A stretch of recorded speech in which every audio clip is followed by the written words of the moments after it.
Taoiseach, over the last couple of days I've been contacted by large numbers of residents of Malahide. They're very concerned about a sudden spike in antisocial behaviour in the village and surrounding areas.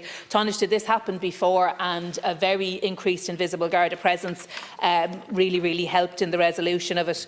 Taoiseach, I want to draw your attention to two tweets from the Minister for Housing on the 10th and the 16th of May, on the 26th of May last year. He said there will be an announcement in the coming weeks in relation to community CCTV for Malahide and Swords.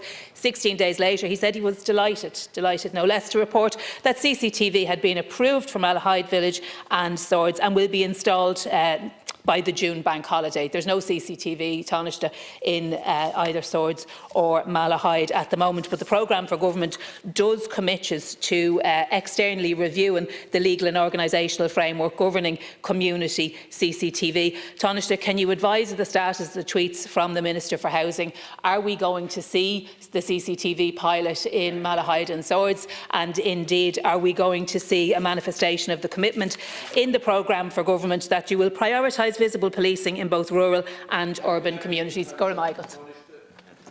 Thanks, Deputy. We are doing that. There are more members of An Garda Síochána than ever was the case before, and there's a very significant recruitment campaign underway, which was launched by Minister McEntee only a few days ago, and that will help us to continue to increase the visibility of policing in urban and rural areas, particularly when it comes to community Gardaí.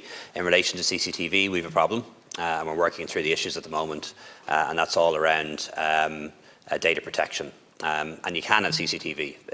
There's lots of it, we need more of it, but somebody has to agree to be the data controller, and it's not good enough for people to say that they want, and I don't mean members of the public, but it's not good enough for public bodies to say that they want CCTV, but then don't want any of the responsibility around being a data controller, because this is video footage and it can be misused. Perhaps the Minister for Housing will volunteer to be the data controller. Deputy Alan Dillon.